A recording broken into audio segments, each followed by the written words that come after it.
doi al-maslukati kang den tempuh den ambah fid dini ing dalem agama salakaha kang ngambah ing tarekoh sapa Rasulullah sallallahu alaihi wasallam au ghairihi utawa liyane Kanjeng Nabi mimman bayane saking wong huwa utawi wong iku alamun dadi panutan fiddini ing dalam agama kas sahabati koyok dene para sahabat Kanjeng Nabi radhiya muga-muga ngridani sapa Allah Gusti Allah anuhum marang sahabat Kanjeng Nabi ma iku ma perkara wadhafa kang den netepi kang den langgengaken alaihi ing ma muqtada utawi wong kang dadi panutan iku nabiyan nabi kana ana sapa muqtada au waliyan utawa para wali wasunniyu utawi lafat as-sunniyu iku mangsubun kang den nasapaken kang den nisbaken utawa den bangsaaken ila sunnati marang lafat as-sunnah khudifat den buang apa ata huruf ta linisbati krana den nisbahaken. Para hadirin ingkang minulya, niki yang kedua tentang sunnah. Nggih biar genah napa niku sunnah. Karena yang kita pahami sunnah dalam arti hadis itu beda dengan sunnah dalam arti fikih, beda dalam arti yang lain. Kalau dalam arti fikih adalah yang diamalkan mendapat pahala, ditinggalkan tidak berdosa. Ada juga dalam arti hadis itu adalah perbuatan, perkataan ataupun takririyah Kanjeng Nabi Muhammad sallallahu alaihi wasallam. Sedangkan sunnah menurut Hadrus Syekh Kiai Haji Hasyim Asy'ari adalah merupakan sudah disepakati para ulama terdahulu tentang definisi as-sunnah. Kalau panjenengan mengikuti ngaji-ngaji YouTube apa itu as-sunnah bakal berbeda jauh dengan apa yang dikonsep oleh Mbah Hasyim Asy'ari. Contoh, apa itu as-sunnah bisara'an dengan syarak ismun li tariqatil mardiyati, yaitu sebuah nama jalan yang diridhoi, jalan yang diridhoi al-maslukati yang ditempuh fiddini di dalam agama. Sinten yang melakukan itu salakaha Rasulullah, yaitu Kanjeng Nabi Rasul Muhammad sallallahu alaihi wasallam au ghairihi utawa liyane Kanjeng Nabi mimman huwa alamun fid dini atau orang-orang yang patut diteladani di dalam agama kas sahabati kaya para sahabat. Jadi sunnah itu ada tiga, Pak, dalam pengertian ahlu sunnah wal jamaah. Yang pertama adalah at-tariqah, yang kedua al-maradiyah, yang ketiga al-maslukah. Jadi at-tariqatul maradiyah wat-tariqatul maslukah. Jadi sesuatu yang dilakukan di dalam agama, jalan yang diridhoi al-maradiyah dan jalan yang ditempuh. Sinten yang ditempuh oleh Kanjeng Nabi Muhammad, ditempuh oleh para sahabat Kanjeng Nabi. Ini harus difahami, nggih. Nah, wonten hadis Nabi ngeten. Hadis Nabi yang jarang disampaikan oleh kelompok sebelah. Nggih. Jika disampaikan pun hadis niki nanti saya akan sampaikan, itu kadangkala dimaknai sendiri. Kadangkala dimaknai sendiri sehingga mengandung banyak kekeliruan dalam keilmuan. Kalau orang nggak paham, Pak, itu pasti membenarkan. Contoh hadis Nabi ini masyhur, Pak. Ini masyhur. Sehingga penjelasan orang-orang yang hanya mengatakan sahih, tidak sahih, maudhu, palsu dan sebagainya, itu kadangkala penjelasan hadis disampaikan tidak berdasar hujjah dan syarah hadis para ulama. Oke. Sekali lagi, sering mereka mengatakan hadis tetapi tidak berdasar hujjah atau syarah ulama hadis yang berkompeten. Termasuk ulama hadis salafus soleh. Ya ini hati-hati. Sehingga mereka membenarkan dirinya sendiri, membenarkan makna hadisnya sendiri, sehingga kemudian mengatakan bahwa selain hujah kami mereka sesat dan menyesatkan. Kalau ada orang Pak yang mengatakan bahwa hujah kami paling benar, mereka sesat, maka itu berlaku sebaliknya, bahwa mereka merasa sombong dengan pendapatnya sendiri. Tidak bisa hadis dimaknai dengan pembenaran sendiri. Tidak bisa hadis Kanjeng Nabi, sunnah Nabi didekati dengan kesombongan kelompok sendiri. Ini namanya pembajakan hadis di dunia saat ini. Hati-hati Pak.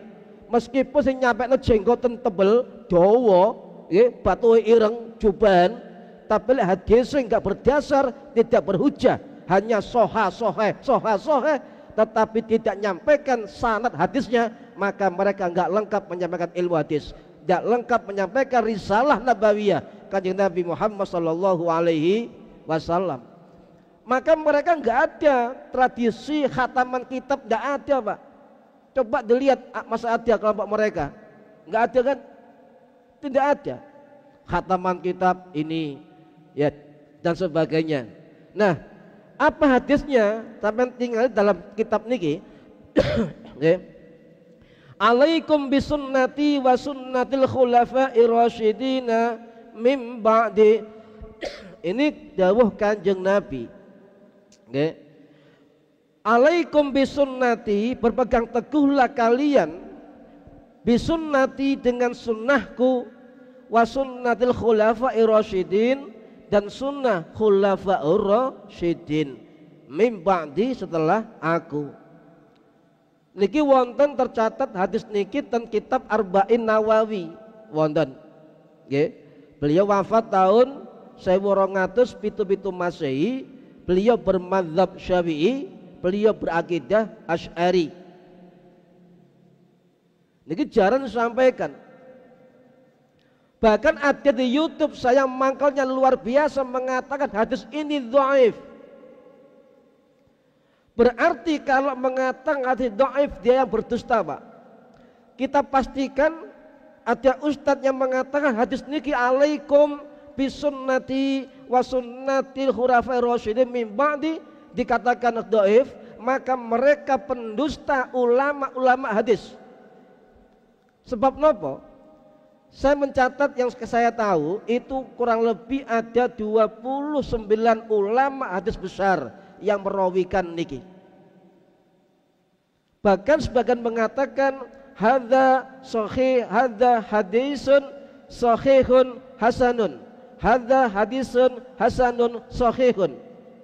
Termasuk Imam Tirmidzi, Ibnu Hibban, Abu Dawud dan sebagainya. Kalau ulama yang tercantum dalam kutubus sittah mengatakan ini hadis sahih, hasan sahih, maka kalau ada orang yang mengatakan hadis ini dhaif, maka yang berdusta adalah mereka, bukan ulama-ulama kutubus sittah. Melawan dari napa? Mayoritas pendapat ulama hadis. Nggih. Kuata Pak, wonten Imam Tirmidzi, Abu Dawud, Nasa'i, Ibnu Majah, Imam Hambali, Ad-Darimi, Ibnu Hibban, Huzaimah, Al-Hakim, Al-Baihaqi, Al-Baghawi, Ibnu Adi, kemudian banyak sekali, At-Tabari, At-Tabrani, Ad-Dani, Abdul Bar Al-Maliki, Abu Hatim Abu Zur Al-Hatim, ya Abu Asim. Banyak ulama-ulama yang merawikan bahwa hadis alaikum bisunnati wa sunnatul khulafa'ir rasyidin min ba'di adalah hasan sahih. Memang enggak diajari mereka hadis ngaten niki. Pokoknya sahih liyane palsu, nggih. Mohon lanjut. Jadi kandungan hadis tadi apa? Itu potongan dari hadis yang panjang. Di sana ada wasiat dan perintah Kanjeng Nabi bahwa kita harus mengikuti sunnah beliau dan juga mengikuti sunnah sahabat beliau. Hadisnya ngeten, usikum bitaqwallahi azza wa jalla. Saya berwasiat pada kalian semua untuk bertakwa kepada Allah azza wa jalla. Wa sam'i wa ta'ati, dan dengarkan dan taati. Wa in ta'ammar alaikum abdun, andaikan yang memerintah kamu seorang budak. Kemudian mengatakan kanjeng Nabi, fa innahu may yashi minkum, dan sungguhnya setelah saya tiada dari kamu sekalian, fayasara ikhtilafan katsiran, akan ketemu dengan pertikaian yang besar, perpecahan yang banyak, perbedaan yang banyak. Maka Nabi mengatakan, fa'alaikum bisunnati wa sunnatil khulafa'ir rasyidin min ba'di. Nah, berarti itu adalah wasiat kanjeng Nabi untuk memegang kuat erat sunnah Rasulullah dan sunnah sahabat kanjeng Nabi. Redaksi lain ditambahi al-mahdiyin wa sunnatil khulafa'ir rasyidin al-mahdiyin. Sunnah khulafa'ir rasyidin yang mendapat petunjuk, yang mendapat petunjuk juga memberi petunjuk di jalan yang benar. Al-mahdiyin, mereka yang mendapatkan petunjuk. Bahkan ada redaksi lain menambahkan dalam riwayat ulama lain, Abdu alaiha bin nawajid, maka gigitlah sunnahku dan sunnah sahabatku dengan gigi geraham yang kuat, digigit yang kuat, bin nawajid, dengan sangat kuat. Berarti ini wasiat Rasulullah, Pak. Hadis sahih, usikum, niki wasiat kanjeng Nabi. Ya, maka saya katakan jangan memotong-motong dalil yang itu bisa merusak pemahaman umat terhadap sunnah kanjeng Nabi.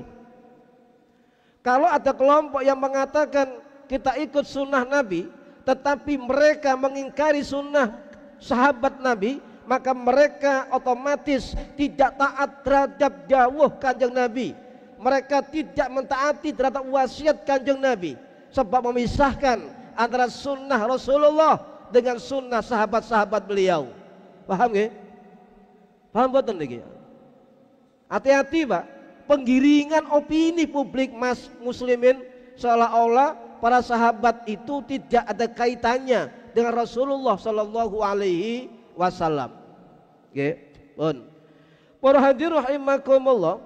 Lah, memegang teguh inilah kemudian ada dua yang kita pegang teguh bin nawajid dengan sungguh-sungguh. Apa itu?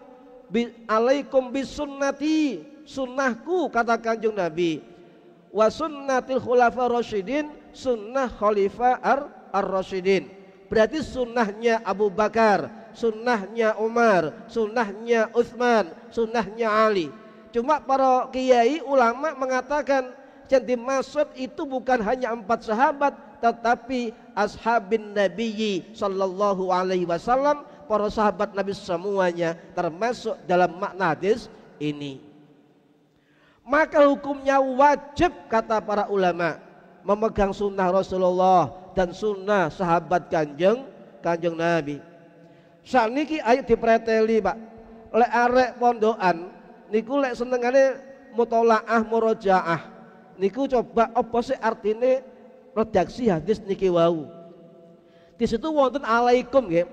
Alaikum bisunnati. Apa sih alaikum itu? Kalau kita belajar hadis, Pak, itu coba kita cari pengertian dari ulama salaf dahulu, kemudian ulama kholaf, ulama sekarang. Itu coba kita ambil pengertiannya. Kita ambil dari pengertian Imam Abul Hasan Al-Kisai Al-Kufi rahimahullah, sing wafat tahun 812 Masehi di Kufah, Irak. Ya, beliau mengatakan alaikum itu adalah isim fi'il amar. Itu perintah kanjeng Nabi. Tetaplah kalian, berpeganglah kalian itu makna beliau. Niki ulama salaf yang mengatakan, bukan ulama sekarang. Wonten malih Imam Al-Khalil bin Ahmad Al-Farahidi Al-Basri rahimahullah sing wafat tahun 798 Masehi di Basrah, pendiri atau penemu ilmu nahwu. Beliau mengatakan bahwa makna alaikum itu ada 3. 1, ilzam. Ilzam ini kata beliau jagalah, tetapkanlah. Ini indikasi mewajibkan, seharusnya dilakukan untuk menjadi pegangan. Itu bermakna ilzam kata beliau, ulama salaf nih. Yang kedua, istamsik, perintah, berpegang teguhlah dengan sekuat-kuatnya, ya. Beliau tidak memakai istilah tamassak, tapi istamsik. Lek tamassak megang biasa. Beliau mengartikan istamsik, berpegang teguhlah sangat erat. Maka dikatakan alaikum bisunnati, peganglah sangat kuat, sekuat-kuatnya sunnah Nabi dan sunnah sahabat kanjeng Nabi. Paham betul Mbak? Cepatan apa gak niki? Kecepatan badan. Yang ketiga, maknanya khud. Jadi alaikum dimaknai Imam Khalil Al-Farahidi, ulama salaf ahli sorof, niku khud. Apa? Khud, ambillah, jubun, ya. Maka dalil apapun amaliyahnya itu kalau ada dalam sunnah Nabi, ada dalam sunnah sahabat, maka khud, ambillah dari dasar amaliyah kita, tidak apa-apa. Itu makna hadis alaikum bisunnati dan seterusnya. Coba lek sampean ngaji YouTube Pak, wong cekan Jogor, ono enggak ngeten niki? Enggak ada. Betul wonten. Nggih. Nah, itu 3 arti yang dimaknai oleh Imam Khalil bin Ahmad Al-Farahidi. Bon. Para hadirin rahimakumullah. Akhirnya para ulama mengatakan, termasuk Imam Ibnu Daqiq Al-Aid Asy-Syafi'i rahimahullah sing wafat tahun 1302 Masehi di Mesir. Beliau murid langsung dari Sultanul Ulama Izzuddin bin Abdul Salam Asy-Syafi'i rahimahullah, ya, sing wafat tahun 1202 Masehi di Mesir. Beliau mengatakan dengan hadis alaikum bisunnati tadi yang dimulai dari tadi, ya, fayasara ikhtilafan katsiran. Saya nanti ketika wafat kata kanjeng Nabi, kalian akan menemukan banyak perselisihan, banyak perbedaan, banyak perpecahan, banyak konflik. Maka berarti kata beliau, kanjeng Nabi sudah memberikan isyarat, ya, memberikan isyarat mengetahui bahwa nanti akan muncul banyak perbedaan, banyak konflik, banyak perselisihan yang besar di kalangan umat Islam, ikhtilafan katsiran kata beliau. Kemudian agar selamat kata Imam Daqiq Al-Aid tadi, Nabi memberikan solusi kepada umatnya, alaikum bisunnati wa sunnatil khulafa'ir rasyidin mim ba'di. Itu solusi Pak, agar kita selamat, ya, mengikuti sunnah Rasulullah, ikut sunnah para sahabat kanjeng Nabi. Nyuwun sewu, setiap kita diberi dalil, ya, misalnya dalil tsaqalain, Nabi meninggalkan 2 pusaka, Al-Quran dan Al-Hadis. Al-Quran atau As-Sunnah. Taraktu fikum, ya, amraini intadzilu matamassaktum bihima kitaballahi wa sunnata rasulihi atau wa sunnata nabiyyihi. Aku tinggalkan 2 hal yang kalian meninggalkannya, kan? Berupa apa? Berupa Al-Quran dan hadis Nabi, sunnah Nabi. Nah inilah yang kemudian menjadi dalil kelompok-kelompok tersebut yang mengatakan kembali kepada Al-Quran dan hadis, sebab Nabi mengatakan taraktu dan seterusnya. Lek santri ngoncai Pak, hadis niki sahih apa gak niki? Coba goleki nang Bukhari ono gak? Nang Muslim ono gak? Ojo kemudian sama YouTube sahih percaya, sahih percaya. Loh kayak ngerti, ya kan? Loh itu banyak ulama yang niki wonten ten pundi pertama kali hadis niki ditemukan di kitab Al-Muwatta karangan Imam Malik, pendiri mazhab Maliki rahimahullah, sing wafat tahun 796 Masehi di Baqi Madinah. Okay. Kemudian riwayat Abu Sa'al Khudri, riwayat Amru bin Aufah Al-Muzani, riwayat sahabat Anas bin Malik dan sebagainya. Tetapi apakah ada di sahih? Mereka mengatakan peninggalan Nabi, kitab Allah wa sunnata rasulih, dua ini harus diperkuat. Ngapunten, ya. Ada hadis yang lebih masyhur Pak sebenarnya kalau dibenturkan antar dalil, dan ini jarang disampaikan oleh orang-orang di luar kita, ya. Jarang disampaikan. Nah kemudian ada yang lebih kuat dari hadis tadi. Apa itu? Hadis sakol lain itu ada dua. Ono redaksi taroktun tadi nggih, Quran sunnah. Redaksi yang kedua, dua peninggalan Nabi, Al-Quran dan ahli baitku. Pernah dengar? Al-Itrah Ahlul Baiti. Ya. Ada dua versi Pak, Al-Quran dan Sunnah. Ini versi dalam kitab Al-Muwatta Imam Malik. Ada versi yang kedua, Al-Quran dan Itrah Ahlul Baiti. Ini hadis Imam Hambali. Jikalau kita preteli hadis niku, sebenarnya lebih kuat hadis yang mengatakan bahwa dua peninggalan Nabi adalah Al-Quran dan Itrah Ahlul Bait Kanjeng Nabi. Kalau mau jujur Pak, dalam ilmu takhrij hadis, lah gelem jujur, ya. Para hadirin rahimakumullah, dua hadis niki seolah-olah bertentangan nggih. Situke Quran Sunnah, situke Quran Ahli Bait Itrah keturunanku berbenturan. Nah, Profesor Dr. Kiai Haji Ali Yakub Mustafa rahimahullah, ahli hadis Indonesia, mantan Imam Istiqlal Jakarta, mengarang kitab yang namanya Kitab At-Turuqus Shahihah fi Fahmis Sahabah Nabawiyah. Nggih. At-Turuqus Shahihah fi Fahmis Sihatin Nabawiyah. Beliau mengatakan dua hadis yang seolah bertentangan itu beliau bertanya kepada gurunya Syekh Mustafa Wahbah Mustafa Az-Zuhaili. Beliau akhirnya mengatakan hadis yang mana yang benar, peninggalan Nabi Quran dan Sunnah atau riwayat Quran dan Itrah Ahlul Bait.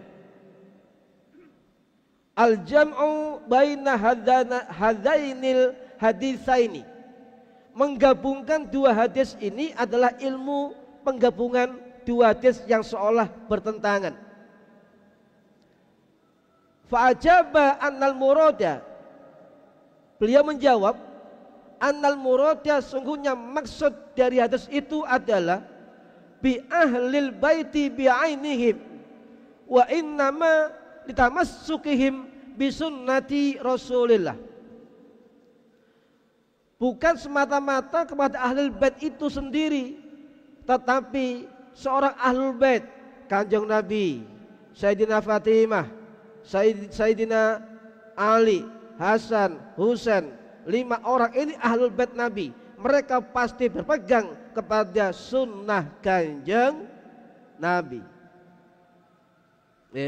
Itu makna dari yang disampaikan oleh Syekh Wahbah Az-Zuhaili.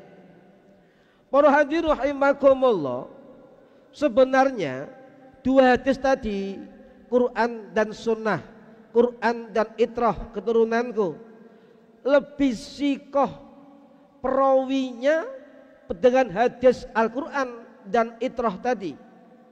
Sebab hubungan periwayatannya menurut Profesor Ali Mustafa Ya'qub itu lebih terkait mutasil perawi dan sanadnya daripada hadis peninggalan Al-Quran dan sunnah. Ya, ini tuh kenapa hadis peninggalan antadillu, kamu akan tersesat kalau gak megang Quran dan sunnah. Kenapa lebih masyhur hadis tersebut? Kata beliau mengatakan, sebab itu faktor relasi kekuasa. Sopo sing nulis, sopo sing ngomong, sopo duwe panggung, beliau berhak mereka untuk menyampaikan apapun yang dia mau. Ya, ini. Jadi hadis peninggalan Nabi Al-Quran hadis niku sampeyan tingali sahih atau tidak. Maka beliau mereka yang mengatakan sahih, Pak, sampeyan simpulkan sendiri. Ayo buka nang Google delon, Pak. Hadis riwayat 2 peninggalan Nabi sahih atau tidak. Coba dilihat. Oh, ini kritis ini, Pak. Harus kritis. Nah, berarti apa? Siapapun yang baca hadis, siapapun yang mengurui, mengajari hadis Kanjeng Nabi, ya, maka dia perlu untuk menyampaikan takhrijul hadis. Tidak asal instan hadis sahih, hasan, diperkuat dengan moto kembali ke Al-Quran dan hadis. Ini dalilnya. Sampaian dalil hadis sahih, tapi hadis sampean sampaikan hadis hasan. Niki para hadirin rahimakumullah. Nggih. Nah, para hadirin rahimakumullah. Para sahabat, kenapa Nabi mengatakan peganglah sunnah sahabat-sahabatku? Sebab sahabat Nabi niku adalah orang-orang yang mulia di sisi Allah, mulia di hadapan Kanjeng Nabi, mulia di antara malaikat, mulia di antara kaum muslimin juga mulia. Sahabat-sahabat terpilih, orang-orang dipilih oleh Kanjeng Nabi dan oleh Allah Subhanahu wa ta'ala. Para ulama Ahlussunnah wal Jamaah dawuh hampir semua bahwa sahabat-sahabat Nabi adalah orang yang berjumpa dengan Nabi, yang hidupnya masuk Islam dan wafatnya sebagai muslim. Itu definisi sahabat Kanjeng Nabi. Dan Imam Nawawi, Imam Ibnu Battah, Imam Hajar Al-Haytami, imam-imam yang lain dalam ulama Ahlussunnah wal Jamaah sepakat ijma mengatakan bahwa sahabat-sahabat Nabi adalah orang-orang yang adil, orang-orang terpercaya, dan orang-orang yang bisa dijadikan pegangan oleh umat kaum muslimin. Mereka adilun, orang-orang adil.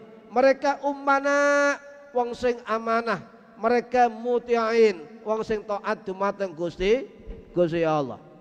Ini sudah ijma ulama aswaja. Nggih. Nah, le ulama Syiah ngapunten, Pak. Ulama Syiah niku 2 kaki. Ada yang mengatakan sahabat Nabi itu adil jujur, sebagian dikatakan fasik. Ulama Khawarij, sebagian kelompok Wahabi garis keras juga mengatakan selain Nabi yang lain sesat dan kafir. Gak bahaya ini. Ulama aswaja, semua sahabat Nabi bisa adil, terpercaya, dan orang-orang yang taat. Wes ini Pak, tolong di garis bawahi. Nggih. Lek ono wong gak cekelan sahabat Nabi, berarti sebagian Syiah, sebagian adalah Khawarij. Ya, nggak mungkin mereka berpedoman pada sahabat-sahabat kanjeng Nabi. Sik lama deh. Oh.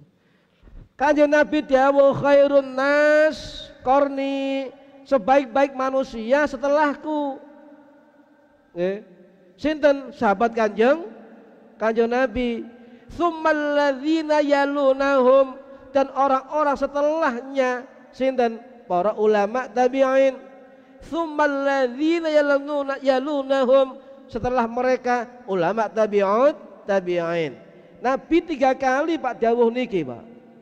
Jadi peganglah sebaik-baik generasi adalah sahabat, ulama tabi'in, tabi'in. Pegang ini. Le ono wong ngarani salaf tapi gak berpegang dengan ini, Pak, itu sudah bukan salaf. Salafi belum tentu salaf. Sebab pegang mereka ulama abad 12. Ya, beda jauh. Bon.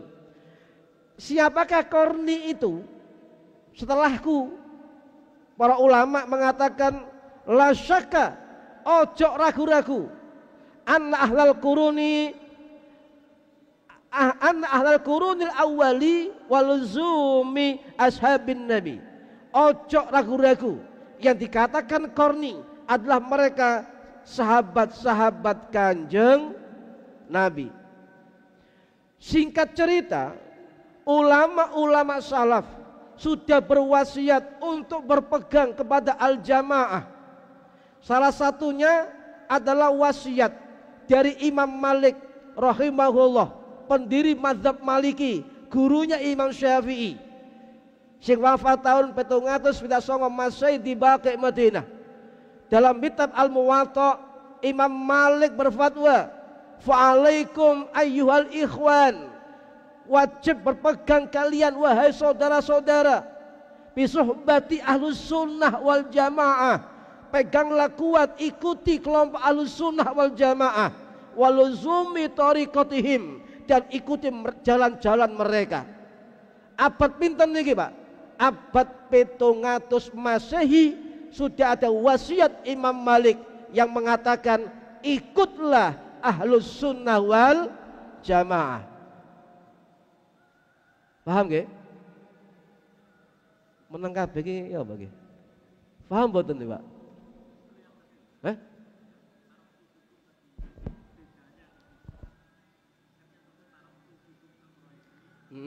Antadilu. Satunya sama, cuma belakangnya beda. Itrah ahlu baiti sama. Ya, redaksinya beda. Cuma lebih kuat yang itrah tadi kalau tahrid hadisnya. Oke, boleh lanjut. Paham nggih? Niku wasiat Imam Malik, Pak, gurune Imam Syafi'i. Fa'alaikum ayyuhal ikhwan bi suhbati ahli sunnati wal jamaati waluzumi tariqatihim. Ini ulama salaf. Peganglah, tetaplah di jalan-jalan ulama salaf ahlus sunnah wal jamaah. Syekh Abdul Qadir Al-Jilani radhiyallahu an, sing wafat tahun 1106 Masehi di Baghdad, Irak, dalam kitab Al-Ghunya li talibi tariqil haq, beliau mengatakan, berpesan, seorang mukmin harus mengikuti faham ahlus sunnah wal jamaah. As-sunnah itu mengikuti tuntunan Rasulullah, dan jamaah termasuk sunnah para sahabat Nabi. Ini pesan Syekh Abdul Qadir Al-Jilani dalam kitab Al-Ghunya li tariqil haq. Wis biyen, Bu, pesene para ulama niki. Makanya aja kuwatir, Pak, ikut ahlu sunnah, ikut Nahdlatul Ulama. Sesuai? Ya. Ada lagi lebih spesifik. Okay. Spesifik lagi. Nabi dawuh, ini riwayat banyak sahabat sampai 8 Pak. Riwayat niki apa? Iqtadu biladzaini min ba'di min ashabi Abi Bakrin wa Umar. Mereka mengatakan dhaif, tapi kami mengatakan hasan. Ya. Apa artinya? Ikutilah kedua orang sahabatku, yaitu Abu Bakar dan Umar. Wes. Zaman Abu Bakar ono apa? Sing bid'ah, Pak. Napa bid'ah? Nyusut Al-Qur'an. Kanjeng Nabi pun dawuh, iqtadu bil ladzaini min ba'di ashabi Abu Bakr wa Umar. Adzan. Ada cerita iku mau dawa ya. Ya wis lah. Intinya terakhir adalah ikutlah Abu Bakar dan Umar. Abu Bakar ono penyusunan Al-Qur'an, usulan dari Umar bin Khattab, ditulis Zaid bin Sabit, kemudian jadi satu jam Utsman bin Affan. Zaman Umar sholat tarawih berjamaah. Ayo ngomong dolalah. Paham nggih? Boten dolalah, Pak. Nggih, bid'ah hasanah. Enggak mungkin loh Umar Abu Bakar enggak ngerti dalil. Wong murid Kanjeng Nabi. Nggih, mugi-mugi manfaat fid dini wad dunya wal akhirah. Al-Fatihah. A'udzu billahi minasyaitonir rajim. Bismillahirrahmanirrahim. Bismillahirrahmanirrahim. Maliki yaumiddin. Iyyaka na'budu wa iyyaka nasta'in. Ihdinas siratal mustaqim. Shiratal ladzina an'amta 'alaihim ghairil maghdubi 'alaihim waladdallin. Rabbi fili wa li walidayya amin. A'udzu billahi minasyaitonir rajim. Bismillahirrahmanirrahim. Allahumma shalli wa sallim wa barik ala sayyidina Muhammadin rabbil alamin. Allahumma 'allimna 'ilmal Qur'an wa 'allimna 'ilma la ilaha illallah wa 'allimna min ladunka 'ilman nasiru bihi. Wa sallallahu ala sayyidina Muhammad alhamdulillahi rabbil alamin. Wallahu a'lam bissawab. Assalamualaikum warahmatullahi wabarakatuh.